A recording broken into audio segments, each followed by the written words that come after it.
Mois les séparent de la dernière élection présidentielle et pourtant les délégués régionaux d'Elections Cameroun doivent repartir au front pour organiser l'élection des conseillers régionaux prévue le 30 novembre prochain.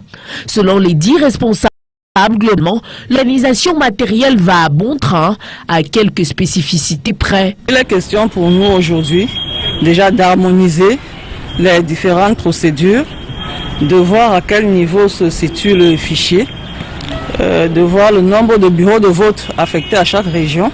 Et il faut dire que pour la région du SAR, nous aurons 33 bureaux de vote. Nous sommes dans la phase d'assainissement du fichier des grands électeurs. Il faut que nous ayons un bon fichier parce que vous savez, pour qu'il y ait une élection crédible, il faut que le fichier soit également assaini. Accord de violon donc avec le directeur général des élections. L'heure est au dernier réglage. Les régions anglophones retiennent particulièrement l'attention d'Éric Essousset. Dans les semaines à venir, nous allons former les agents électoraux. Ça, c'est la préparation du personnel. Quant à celle du matériel, des arrangements ont été faits pour avoir les lieux de stockage ainsi que les modalités de transport jusqu'aux différents bureaux de vote.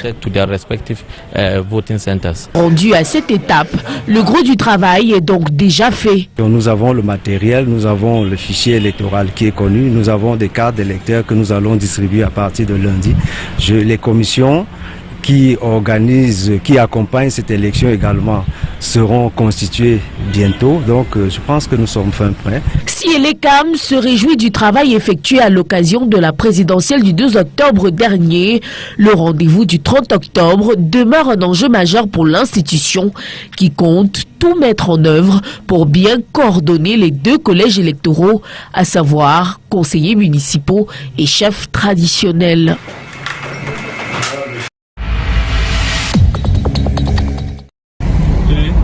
Pour redorer son blason au plan économique, le gouvernement fixe le cap à travers 3 projets de loi examinés ce 12 novembre au sein de la Commission des finances et du budget de l'Assemblée nationale.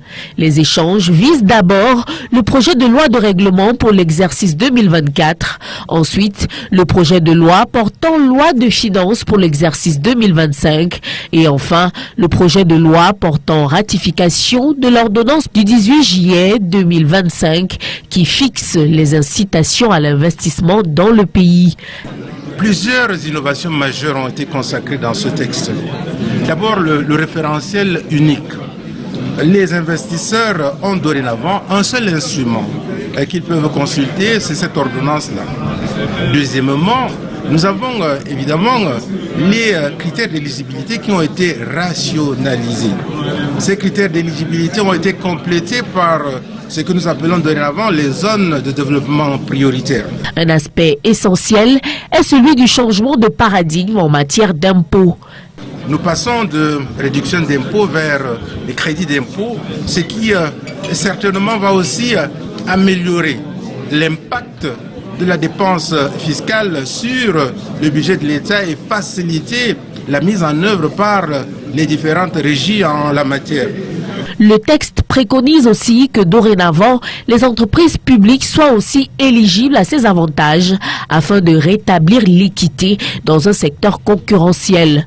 Sur le plan de la gouvernance, on peut noter la promotion d'un guichet unique au sein de l'organisme en charge de la promotion des investissements et la mise sur pied d'un comité d'audit afin non seulement de contrôler ces activités, mais qui servira aussi de cadre de recours. Des dépenses nouvelles qu'il fallait prendre en compte et qui n'étaient pas dans la loi de finances initiale. Et c'est pour ça que, pour souci de sincérité, le président de la République a signé cette ordonnance pour tenir compte de ces éléments nouveaux. La loi de règlement pour l'exercice 2024 a été également débattue, marquée du sceau de l'opinion réservée émise par la Chambre des comptes.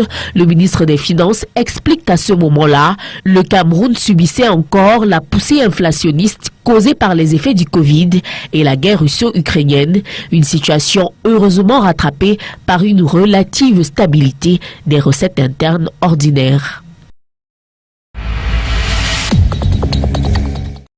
Selon le ministère de l'économie, de la planification et de l'aménagement du territoire, en 2024, les tensions inflationnistes connues ont culminé autour de 4,5%.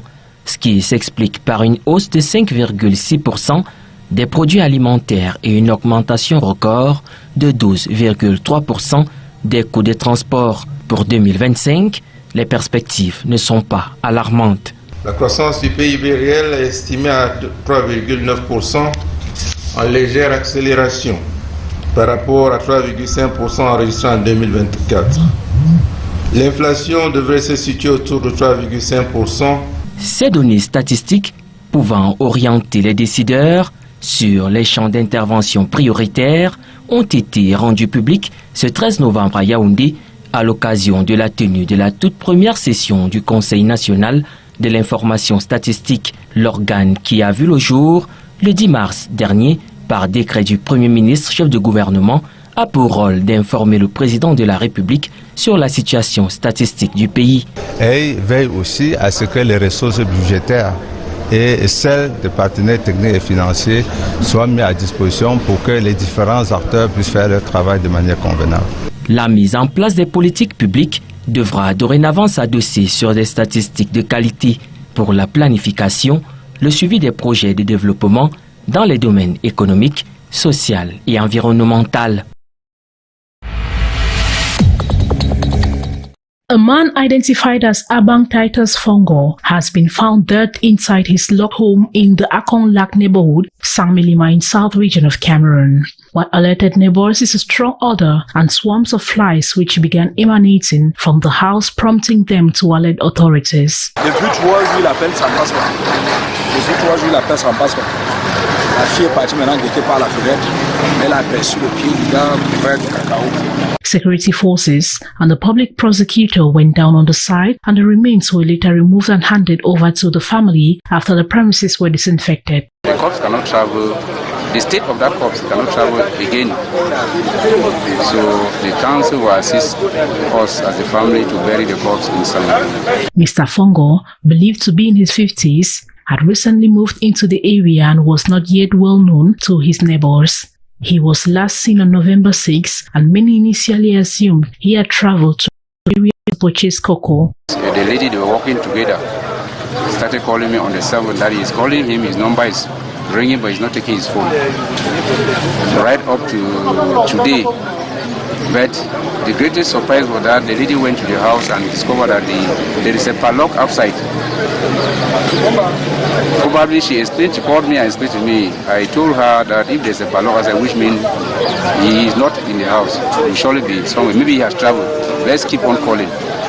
Reports say that the deceased, who hailed from Cameroon's northwest region, had been battling prostate cancer for several years and lived alone. Authorities have launched an investigation to establish the circumstances surrounding his death, though early reports suggest there were no immediate signs of foul play.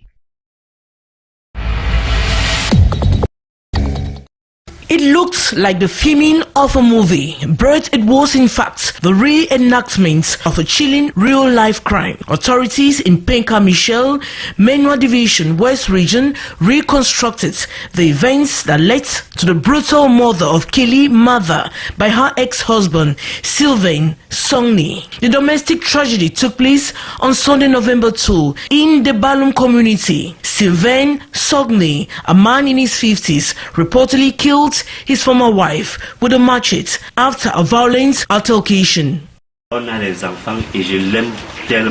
We have children and I loved her so much. This woman threatened my life too much. Everyone in the village is a witness. I left the shop, I ran away and came here to stay, but she wouldn't stop. You can't have an issue with your wife and then take her machete after having 5 children together. Your own wife. The youngest child is just 1 year and 5 months old. Why didn't you pity the child before killing the mother? The two had separated after Kelly Mother allegedly misused funds from Songni's bar business at the Balum market and relocated to Yaoundé. It was just minor problems, small arguments. He says the wife took his money and left. He's lying. She actually left him the money before leaving. But when she came back, she found out the money was gone. He had at least 300 crates. And he took them all and hid them himself. That's what triggered the conflict. Tensions flared when Mada returned to the bar, armed with a machete, reportedly to provoke her ex-husband. Onlookers assumed it was a typical domestic argument until Sogni grabbed the machete and struck his ex-wife multiple times, leading to her death. I was drinking my beer and then wanted to leave. As I was leaving, I saw him standing. Yeah, I was at the door when I noticed him holding a machete. I tried to walk away and he struck me with it. He claimed she embarrassed and slapped him in front of his customers, and that's what drove him into rage and ultimately led him to kill her. The Pinka Michel Gendarmerie has since opened an investigation. A crime scene reconstruction has helped piece together the sequence of events. The victim's body is currently at the Pinka Michel Hospital mortuary, as the case is now in the hands of the judiciary. It was on the 5th of this month that the discipline master of the Balingola Institute of Petu under Yaoundé for subdivision noticed a strange movement. After meeting the individual in Spanish B class, crossed with him in Spanish D class. Ces brigands, comme vous constatez, ne sont pas nos élèves.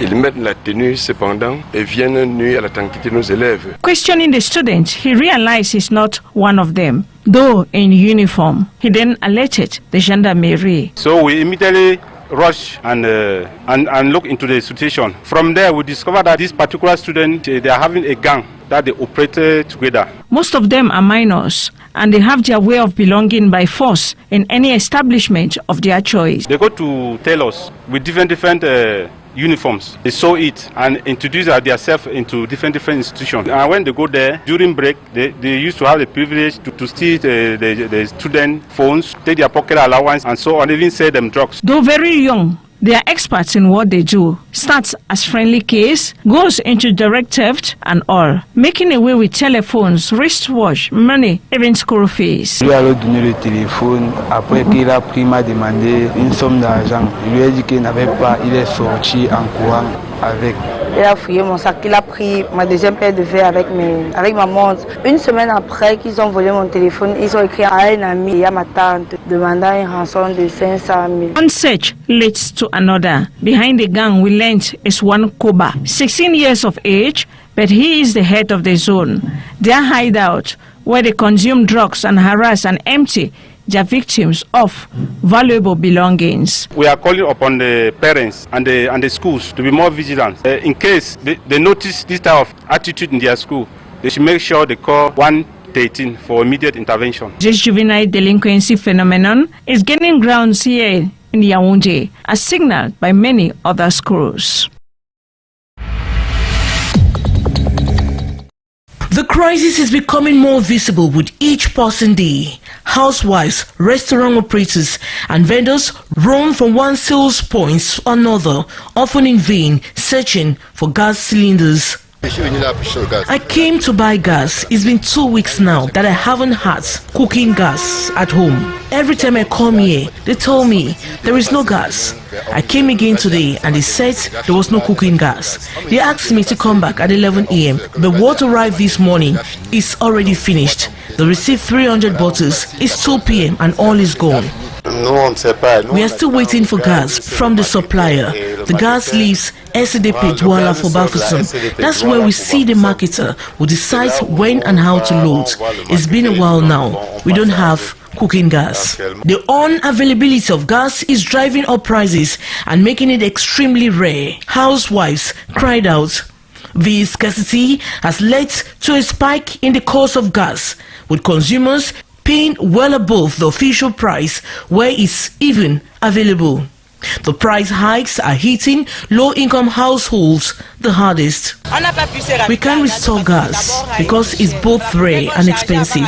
A bottle we used to buy at 6,500 francs has gone up to 13,000 francs. We are forced to cook with firewood. It's expensive now. We cook with firewood. It's rare. You can't even find cooking gas easily anymore. Consumers are appealing to the authorities for quick intervention and a return to stable supply of these essential household products. 7 heures du matin, la ville de Kribi est réveillée et la vie quotidienne démarre. Dans les rues, les citoyens se livrent à une véritable course contre la montre. De leur côté, écoliers et élèves qui doivent rallier au plus vite les établissements sont confrontés à une difficulté, la traversée de la route. Seul ou accompagné, pour les plus petits, il faut aller d'un côté à l'autre de la chaussée au risque parfois de se faire renverser par un véhicule. Quand il y a les embouteillages le matin, quand il y a les polices qui font traverser les enfants chaque matin. Même pas du tout, même pas du tout. C'est même pas du tout un peu facile. Parce que la circulation est très intense.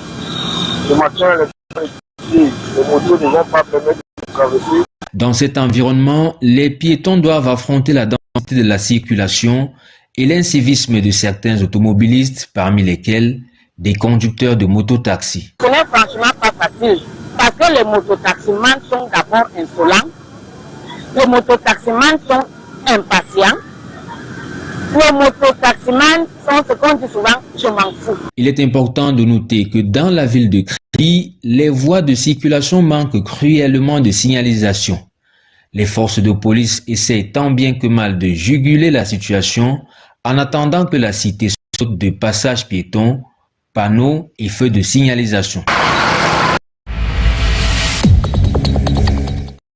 Les statistiques récentes sur la cécité restent floues au Cameroun, mais des affections évitables continuent de causer la perte de la vue de milliers de personnes. La cataracte, par exemple, demeure la principale cause de cécité chez les adultes. Le trachome, encore présent dans 3 districts de santé de l'extrême nord, reste également une problématique majeure. Parmi les facteurs aggravants, on note le difficile accès aux soins dans les zones reculées. Un malaise que le nouveau plan stratégique national de santé oculaire 2025-2030, validé ce 13 novembre à Yaoundé, entend soulager.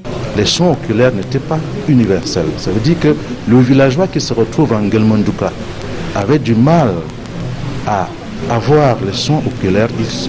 Il faudrait plutôt qu'il se déplace d'Ngelmandouka pour Bertois. Regardez un petit peu la distance. Donc aujourd'hui, nous souhaitons réduire cette distance-là et faire en sorte que les soins oculaires soient disponibles à Ngelmandouka comme à Vulvudaï, comme à Nguantit, dans un petit village d'Union Esso, ou alors dans un petit village de l'extrême sud ou de l'extrême ouest ou de l'extrême est. Donc les soins oculaires devraient être universels, disponibles et abordables pour tout un chacun, pour tout Camerounais et même pour les étrangers qui sont réfugiés dans notre pays. Dans la stratégie de riposte pour les 5 prochaines années, l'une des priorités sera la mise à disposition de données factuelles sur l'ampleur de la cécité et de la déficience visuelle, ainsi que sur les facteurs responsables. Nous savons que le précédent plan est arrivé à échéance en 2019 et depuis lors nous naviguons à vue selon le sens du vent. Aujourd'hui nous avons mis les bases d'un nouveau plan stratégique qui couvre les 5 prochaines années et dont l'objectif est de disponibiliser les soins oculaires jusqu'à la périphérie du Cameroun. Ça veut dire que... Ce sont là quelques axes d'intervention de cette nouvelle stratégie de riposte. Le gouvernement, par la voix du ministre de la Santé publique ici représenté, ambitionne de multiplier les interventions pour le plein succès de cette opération. La date et le slogan font désormais référence. Le jeudi propre. Un terme qui, à la pratique, permet une mobilisation des ressources pour améliorer le cadre de vie de l'hôpital régional de Bafoussam. Tout le monde met la main à la pâte. Le jeudi propre nous permet de mettre la propreté dans notre établissement. Nous travaillons dans les services, nous travaillons dehors. Et je crois que vous avez pu faire le tour pour constater. Le jeudi propre est donc une institution que moi personnellement je me suis chargé d'appliquer et de la manière la plus rude à l'hôpital régional de Bafoussam. L'effet d'entraînement est marqué par un challenge du dit hôpital qui, comme la qualité du service, met désormais la qualité du cadre au rang des priorités. Le service d'hygiène, en quelque sorte, a aussi beaucoup de professionnels d'hygiène, notamment les techniciens d'hygiène sanitaire, les ingénieurs d'hygiène sanitaire, qui, pour eux, s'occupent de la supervision en général des activités du prestataire au quotidien, notamment le nettoyage des salles, laver les lits, brosser les alentours, les toilettes et autres. L'effet est progressivement apprécié par les patients et les gardes malades. J'ai trouvé l'hôpital très propre. Le personnel de l'hôpital régional de Bafoussam a bien nettoyé pour nous accueillir les malades. Je suis là avec mon papa depuis 3 semaines et chaque jeudi matin, je vois le personnel nettoyer l'hôpital. Présentement, je suis dehors juste pour évacuer un peu tout ce que j'ai dans la tête avec la maladie de papa parce que le paysage est beau à regarder. Le travail d'équipe vise à donner plus d'humanisme et d'encadrement aux soins des patients. Ça nous donne l'occasion de planter les arbres, tailler les gazons, de créer les espaces vitaux pour même la détente des patients. Le principal résultat est perspectible par une confiance améliorée et un partenariat multiforme que densifie l'hôpital régional de Bafoussam. Meeting with the 10 regional delegates of Elections Cameroon this Thursday, November 13, at the LECAM headquarters in Yaoundé.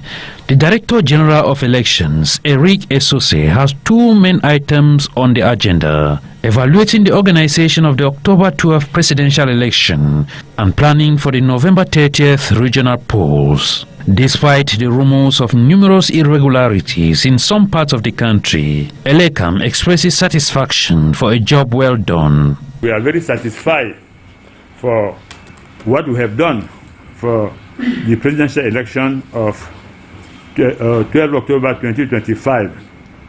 The head of state himself has congratulated us warmly that we have done a very wonderful job for this presidential election. And we have to appreciate it and to be proud of us. At the end of the day, the Northwest region could open all its polling stations in 134 public structures. And with barely 2 weeks to go, Eric Esose challenges the regional heads to take all necessary measures to ensure a smooth process. So we have to continue in that spirit, in that effort, so that 13 November, we are there and we will be there. And talking about the level of preparation, the delegates reiterate that all is in a good footing, with dispositions taken in line with the peculiarities of the election. As provided by the law, the elections are supposed to take place at divisional headquarters. So the challenge of moving to all the subdivision is no longer there. So in the Northwest region, elections will be taking place in the 7 divisional headquarters of the 7 divisions of the region. In the weeks ahead, we'll be doing training of these polling agents. The material preparation arrangement have been made where material will be stored and how material will be transported to their respective voting centers. The coordination meeting lays emphasis on the standing challenges to be overcome. To reflect on achievements in local governance while identifying challenges that continue to hinder effective service delivery, the Public Independent Conciliator has organized a seminar in Buea. Emphasis was made on inclusive participation and openness as vital to building trust between citizens and authorities. Projects that are carried out in municipalities should come from the population.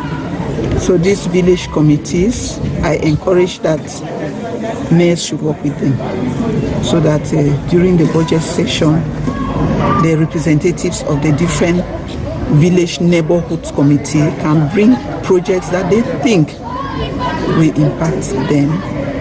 Participants, including mayors, council officials, and representatives from the regional administration, exchange ideas on how to promote collaboration among institutions and communities. Discussions focus on improving public trust, enhancing service delivery, and ensuring that local development initiatives align with community priorities. When we talk of low-cost houses, it's just like the name itself. It is for the underprivileged. And so the Ministry of Decentralization gives all the councils 100 million every year. And so at the level of the Limbe 1 Council, we decided to put that money into good use. Good use in the sense that we construct low-cost houses. Representing the governor of the Southwest region, the Secretary General of the Governor's Office reaffirmed the regional administration's support for PIC mission. As the meeting concluded, participants agreed to strengthen cooperation and accountability mechanisms to ensure that local governance continues to evolve in a transparent, citizen-centered and development-oriented direction. The announcement comes after a long and frustrating wait for thousands of master's degree holders across Cameroon.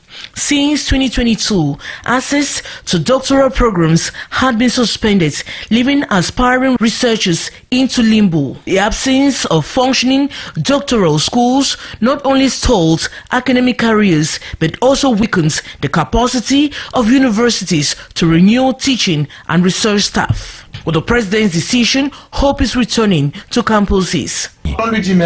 We are satisfied that he understood what the students truly need. It marks an important step towards strengthening scientific research. Doctoral students are a vital part of academic structure. Reopening the doctoral schools allows to complete their education and helps refresh academic environments in universities. At the University of Douala, academic leaders see the relaunch as timely. They are our doctoral students and future PhD holders who will eventually be recruited as university lecturers. However, many students are urging the government to go beyond just reopening. The announcement alone is not enough. Research is a complex process that requires long-term investment. We also call on the head of state to look into the issue of bonuses of university lecturers because many are becoming increasingly reluctant to review submitted academic work due to lack of payments. The ball is now in the courts of academic institutions and relevant ministries to translate this presidential directive into real opportunities for aspiring PhD candidates across the country.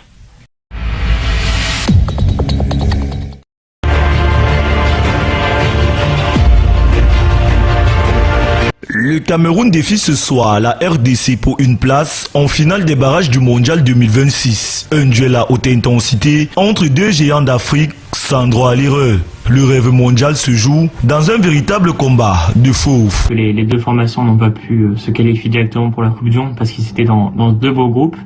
Et c'est vrai que cette rencontre est magnifique. D'une part, le Cameroun qui a remporté de multiples Coupes d'Afrique des Nations, qui l'a remporté il y a moins de 10 ans, en 2017.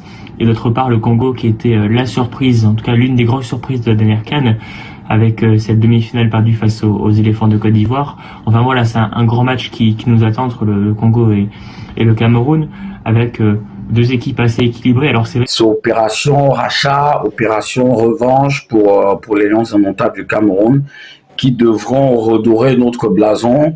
On sait dans quel contexte, voilà, on ne va pas revenir là-dessus, dans quel contexte est-ce que on n'a pas pu se qualifier de manière directe pour cette Coupe du Monde-là. Les absences se font sentir, mais Marc Brice peut compter sur ses leaders capables de faire basculer le match. Même scénario pour des arbres et ses léopards de la RDC. C'est vrai que s'il y a l'absence de Franck Zambron-Guissa, ça risque de faire mal forcément à la formation des Lions indomptables parce que c'est un vrai milieu de terrain de qualité qui apporte à la fois du rythme et de l'impact physique. Non. Pour les supporters camerounais, le scénario est clair. Seule la victoire maintiendra le rêve mondial en vie. Oui, je vois la victoire du Cameroun 2-1. Un but de Brian Bemo et un but de Carlos Baleba. Le Cameroun doit gagner. On attend que les Lions gagnent. Ouais. On les donne au moins 4-0. Conscient de l'espoir des fans, Jackson Tchatchoua et ses coéquipiers sont prêts à répondre présent. Chacun doit se dire qu'on doit donner le meilleur, chacun d'entre nous, afin qu'on puisse donner la victoire demain. Non, c'est sûr que c'est... Ce soir, Vincent Aboubakar et ses partenaires n'ont qu'une option, rentrer bredouille ou tracer leur route vers le mondial en battant les léopards de la RDC. National statistics on blindness remain unclear, but preventable eye conditions continue to rob thousands of Cameroonians of their sight. Cataract remains the leading cause of blindness amongst others, while trachoma, still present in 3 health districts of the Far North region, remains a major public health concern. Poor access to healthcare in remote communities worsens the situation, limiting both early diagnosis and treatment. In terms of the new strategy that has just been validated, we are going to continue providing our technical support to the national program, bringing via program implementation. In the past, we have worked a lot on the elimination of trachoma, and you've just heard that we have some 3 districts left in the far north. In response, the National Strategic Plan for Eye Health 2025-2030, validated on November 13 in Yaoundé, aims to strengthen the fight against these conditions through a more coordinated and decentralized approach. Now, the new strategy will work a lot on filling gaps. For instance, when we want to develop a program, an eye care program, we need data. So the new strategy has it as a strategic objective, which is great for us because everything starts with basic information. The new plan includes training of medical personnel, increased eye screening and surgical campaigns, and stronger partnerships with NGOs and community-based organizations. The government, through the Minister of Public Health, has reaffirmed its commitment to multiply interventions to ensure the full success of this new strategy. Rudolf Gervais Polewa officially becomes the honorary consul of Kingdom of Sweden in Douala on November 12, 2025. From the hands of Samuel Dieudonné Vahadiboha, governor of the Littoral region, he receives his exequatur, granting him the authority to act officially on behalf of the Kingdom of Sweden in Cameroon's economic hub, Douala. La neutralité consultive, la transparence, la rigueur et l'efficacité.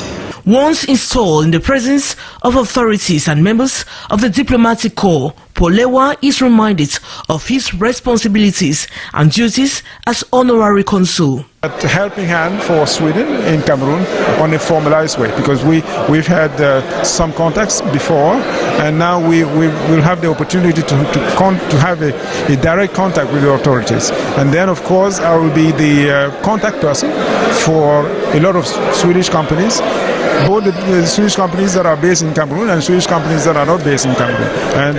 And for the record, I've already have contacts with Export Credit Namden, for instance, which is a credit agency in Sweden. Rudolf Gervais Polewa expresses his commitment to uphold the highest standards of professionalism and pledges to work towards fostering a fruitful, diversified and mutually beneficial partnership between Cameroon and Sweden.